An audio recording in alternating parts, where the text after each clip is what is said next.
Greetings, my lord. This is the main screen of the game. Here you can see the resources of your domain, the mini-map of the world, and your capital.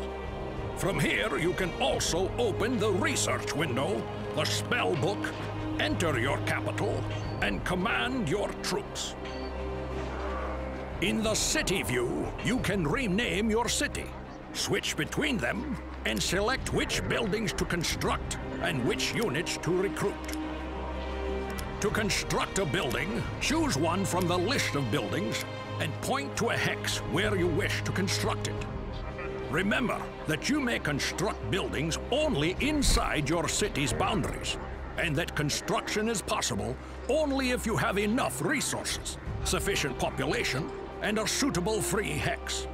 Some buildings also require other buildings to be erected first, or the presence of a local resource such as gold or donkeys.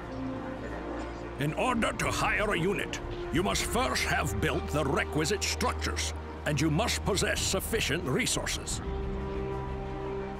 My lord, you have opened the research window. Here you can choose a spell to research. Choose wisely, and consider the information that appears when you hover the cursor over each spell's icon. This is your spell book, which contains all the spells you have learned. Note the indicator beside each spell's icon. This shows how much time is required to cast the spell. To give an order to a unit, you must first select it with a left click of the mouse. The selected unit can then be ordered to move or to attack. Orders are given also by mouse.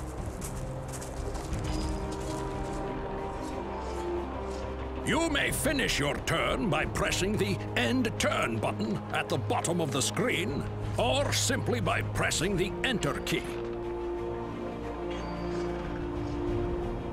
The number of hexes a unit can travel in a turn depends on the movement type of the unit, its number of movement points, and the terrain type over which it is traveling. Flying units may cross almost any terrain without hindrance. Most land-bound units can cross the seas on ships, provided you have built a harbor in one of your cities. If a unit has spent all of its movement points, it cannot move further or attack that turn. Note that attacking uses up all remaining movement points. In order to attack an enemy, your unit must be within striking distance. When you move your mouse cursor over a potential target, the battle prediction window will display.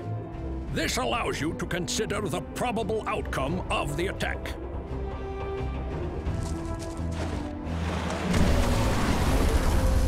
Your units may capture cities. To capture a city, you must defeat any unit in the city's castle, defeat the castle itself, and then enter it with one of your units.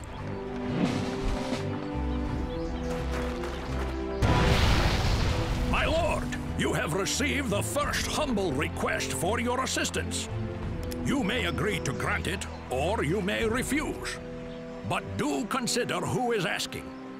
It is unwise to refuse quests offered by the gods. They may become quite angry if you refuse, and even more angry if you fail to complete a task. You have opened the diplomacy screen. From here, you can enter negotiations with other great mages who you have encountered. With them, you may offer trade, make peace or non-aggression pacts, declare war, and so on. Also note the Circle of Gods, which shows you how you yourself and the other great mages stand with the gods of Ardania. To improve the relationship with a god, you may complete his or her quests. Improving these relationships will allow you to gain new spells and hire his or her servants.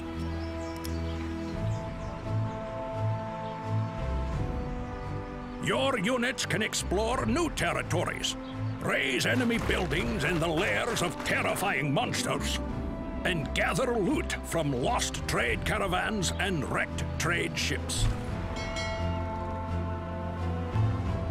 In their travels, your troops may find portals to other worlds. To enter a portal, simply send a unit to its hex. But I must warn you, my lord, that other worlds can be very dangerous places indeed. You had better have quite an army, or first send in a recon force.